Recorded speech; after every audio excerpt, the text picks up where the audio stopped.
She had been blind since birth. He had been poisoned by men who wanted his land.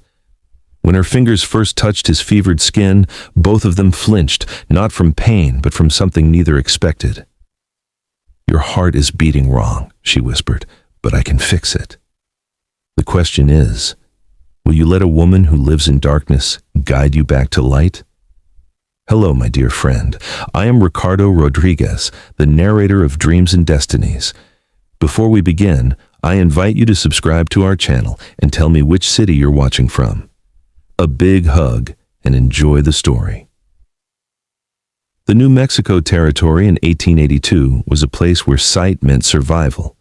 You needed to see rattlesnakes coiled in the shade, bandits approaching on horseback, storms gathering on distant horizons. In this harsh land, blindness was considered a death sentence. But Elena Reyes had never seen any of these things, and yet she had survived 26 years. Born without sight in the small settlement of Las Cruces, Elena had developed senses that most people never knew existed. She could hear a person's breathing and know if they were lying. She could smell infection in a wound from across a room. And most remarkably, she could touch someone's skin and feel their illness as if it were a map written in a language only she could read. Her mother, a midwife, had recognized this gift early. "Mija," she would say, placing healing herbs in Elena's small hands, "God took your eyes but gave you something better, the ability to see what's truly wrong with people." By the time Elena was 15, she was assisting her mother with births, treating fevers, setting broken bones. By 20, after her mother passed from consumption, she had become the unofficial healer of Las Cruces. The official doctor, a pompous man named Dr. Hammond, who had trained back east, called her a fraud. The church called her suspicious. But the people called her when their children were dying and prayers weren't enough. She lived alone in a small adobe house at the edge of town with her 8-year-old daughter, Isabella. The girl's father had been a traveling merchant who had promised Elena the world, then disappeared when he learned she was pregnant. "He couldn't see past your blindness, Mama," Isabella would say with the brutal honesty of children. "But I'm glad he left, because now I have you all to myself." Isabella had become Elena's eyes. She described sunsets in colors Elena could only imagine. She read medical texts aloud that Elena memorized word for word. She guided her mother through the dusty streets when house calls required them to venture beyond familiar paths. But on the night that would change everything, Isabella was asleep, and Elena was alone in her herb garden when she heard it, a sound that made her freeze. Labored breathing, the scrape of boots on hard earth, the metallic scent of blood mixed with something else, something acrid and wrong. "Who's there?" Elena called out, her hand instinctively reaching for the walking stick she kept nearby. No answer, just that terrible breathing, growing fainter. Elena moved toward the sound, with the practiced precision of someone who had navigated darkness her entire life. 20 steps forward, 3 to the left. Her fingers found fabric first, deerskin, she realized, not cotton or wool, then skin, burning with fever. "You're Apache," she whispered, recognizing the distinctive beadwork her fingers traced on the man's vest. "And you're dying." The man tried to speak, but only a groan escaped his lips. Elena's hands moved quickly now, checking his pulse at the throat, erratic and weak. She felt along his arms, his chest, searching for wounds. No stab marks, no bullet holes. But when her fingers found his wrist, she gasped. The veins there were dark, almost black, visible even through his skin. She could feel them, raised and hot, like angry rivers of poison running through his body. "Isabella!" Elena shouted. "Wake up! Light the lamps! I need you!" Minutes later, with her daughter's help, they had dragged the unconscious Apache warrior into Elena's treatment room. Isabella described what her mother couldn't see. "His skin is gray, Mama. His lips are turning blue. And there's a wound on his arm, small, like a snake bite, but it's all black around the edges." "It's not a snake," Elena said, her fingers still tracing those terrible veins. "This is poison, deliberate, slow-acting. Someone wanted him to suffer before he died. She had seen, or rather felt, this kind of poisoning only once before, years ago. A rancher who had been targeted by claim jumpers. He had died in agony after 4 days, his organs slowly shutting down. "Can you save him?" Isabella asked, her voice small. Elena was silent for a long moment, her hands resting on the warrior's chest, feeling the irregular beat of his heart. It was beating wrong, too fast, then too slow, like it couldn't decide whether to fight or surrender. "I don't know," she admitted. "But I'm going to try." For 3 days and 3 nights, Elena fought for the Apache warrior's life. She crushed activated charcoal to absorb the poison. She brewed teas from white willow bark to reduce the fever. She applied poultices of crushed herbs to draw out toxins through the skin. Every 2 hours, she would check his pulse, her fingers reading the story his failing body was telling. And she talked to him. Dr. Hammond had always mocked her for this. What's the point of talking to unconscious patients? They can't hear you. But Elena knew better. The human spirit could hear long after the body had stopped responding. She had learned this from her mother, who had talked to dying patients until their very last breath. "You're fighting something terrible," she whispered on the second night, her hands checking his temperature. "Someone put poison in your body, but I'm going to get it out. You just have to trust me. I know you don't know me. I know I can't see your face, but my hands know you now.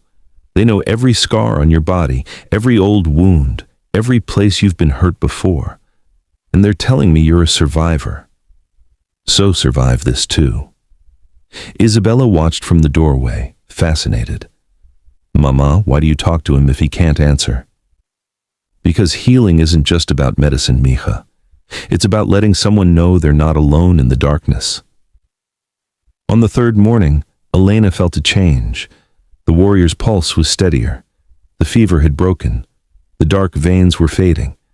She allowed herself a moment of hope. And then he woke up. Elena was changing his bandages when she felt his hand suddenly grasp her wrist, not violently, but with a strength that startled her. She gasped, tried to pull back, but his grip held firm. "Who are you?" The voice was hoarse, speaking English with a heavy Apache accent. "Where am I?" "You're safe," Elena said, her own heart racing. "You're in Las Cruces. In my home. You were poisoned. I've been treating you for 3 days." The grip on her wrist loosened but didn't release. Elena realized he was studying her face, perhaps noticing for the first time the way her eyes didn't quite focus on him. "You're blind," he said, and it wasn't a question. "Yes. But you saved my life." "How?" Elena smiled slightly. "I don't need eyes to heal, just hands that know how to listen." The warrior released her wrist slowly. "I am Neshoba," he said quietly, "of the Chiricahua Apache, and I owe you a life debt." "You owe me nothing," Elena replied, resuming her work on his bandages. "I'm a healer. It's what I do." "Why would you help an Apache?" "Your people hunt mine like animals." Elena's hands paused. "Because I don't judge people by what tribe they're born into. I judge them by whether they're hurting.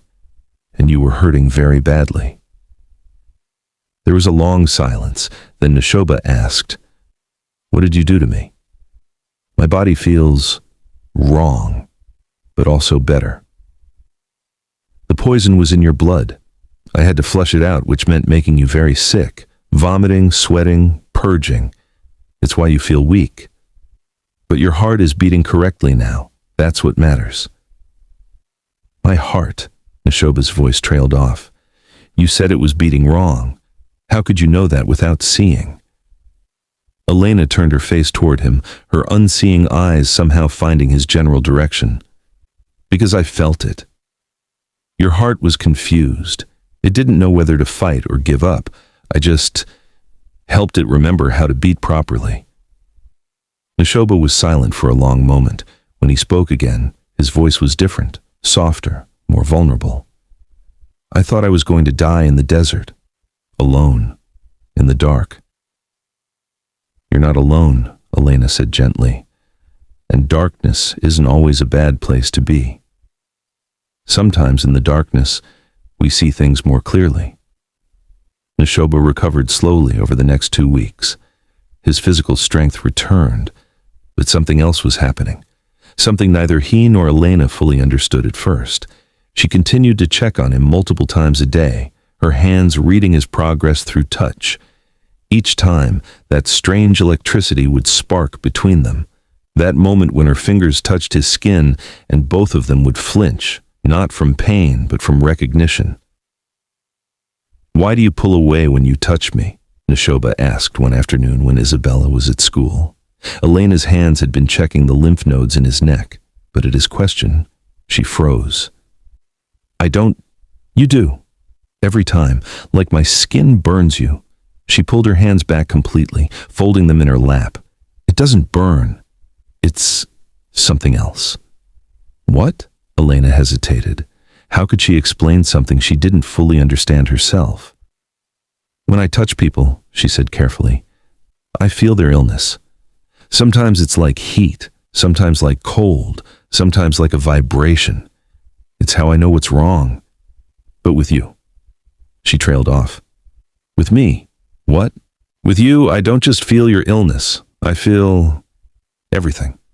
Your anger at the men who poisoned you, your fear of dying far from your people, your loneliness." She turned her face away. "It's too much. Too intimate." Neshoba was quiet for a long time. Then, "Tell me what you see when you touch me now." "I told you I can't see." "Not with your eyes, with your hands. Touch me and tell me what you see." Elena's breath caught. This was crossing a line she had carefully maintained her entire life. Her gift was for healing, not for whatever this was. But something in his voice compelled her. Slowly, she reached out, her fingers finding his hand. She expected to feel the residual poison, the lingering weakness.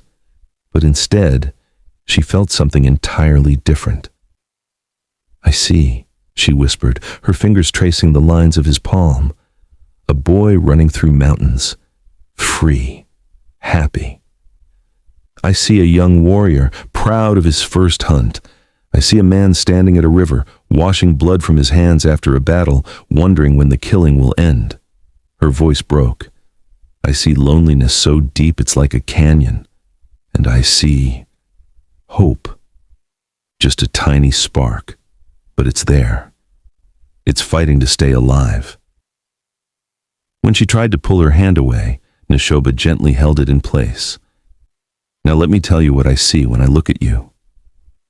You don't need to. I see a woman who was told she would never be strong because she couldn't see. But you're the strongest person I've ever met. I see a mother raising a daughter alone, teaching her that kindness matters more than sight. I see hands that heal when everyone else would let people die." He paused. "And I see beauty. Not the kind that fades with time, the kind that lives in everything you do." Elena felt tears sliding down her cheeks, something that happened so rarely that she had almost forgotten the sensation. "You barely know me. I know that you sat by my bedside for 3 days without sleeping," Isabella told me. "I know that you talked to me when I was unconscious, telling me stories about your childhood, about the herbs in your garden, about anything that might anchor me to this world. I know that when Dr. Hammond came here and told you to let me die, you threw him out of your house." He squeezed her hand gently. "I know enough." But happiness in the Arizona territory of 1882 was fragile, especially for an Apache warrior recovering in a Mexican healer's home.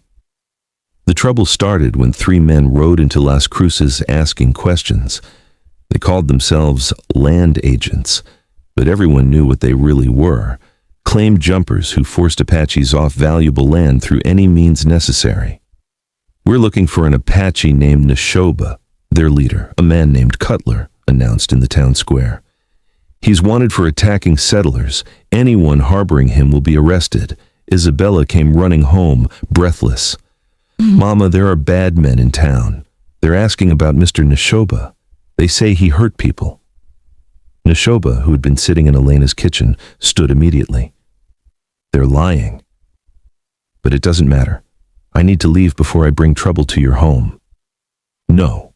Elena's voice was firm. You're still recovering. The poison has left your system, but your body isn't strong enough for travel. Elena, they'll destroy your life. They'll call you a traitor for helping me. Let them. She moved to stand between Neshoba and the door, her blind eyes somehow still communicating absolute determination. I've spent my whole life being called things by people who don't understand me. One more name won't break me. But that evening, Cutler and his men came to Elena's door. We know you're hiding the Apache, Cutler said when Elena answered. Hand him over, or we'll burn this house down with you and your daughter inside. Elena stood her ground, even though she couldn't see the guns they were holding. There's no one here but me and my daughter. You're a terrible liar. I can see the extra dishes on your table through your window. That's when Neshoba made his appearance. He walked out calmly, his hands visible and empty. I'm here. Leave the women alone. Cutler smiled cruelly. The Apache dog decides to show himself. You've got two choices. Come with us peacefully, or we take you by force and burn the blind woman's house anyway. Why are you doing this? Elena demanded. What has he done to you? He's living on land that should belong to white settlers. His people have gold in those mountains, and they're too savage to use it properly. Cutler gestured to his men. Take him. But before they could move, something unexpected happened. The townspeople began emerging from their homes. Mrs. Chen, whose son Elena had saved from cholera. Old Rodriguez, whose wife had died peacefully thanks to Elena's palliative care. Young Maria, whose difficult birth would have killed her without Elena's skilled hands. One by one, they formed a line in front of Elena's house. You want to take the Apache? Mrs. Chen said quietly. You'll have to go through all of us. Cutler laughed. You're defending a savage? We're defending the woman who saved our families, Rodriguez said. And if she says the Apache deserves protection, then he deserves protection. The standoff lasted for what felt like hours. Cutler and his men were armed, but they were outnumbered by townspeople who had nothing to lose.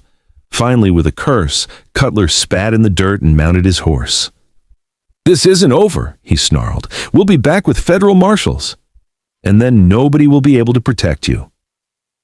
That night, after the crowd dispersed and Isabella was asleep, Elena and Neshoba sat together in her garden. You should go, Elena said quietly. Tonight, while you still can, they will come back and next time they'll have the law on their side. I know, Neshoba was silent for a long moment. But if I go, I'll never see you again. You don't need to see me. You said so yourself. There are things more important than sight. Elena.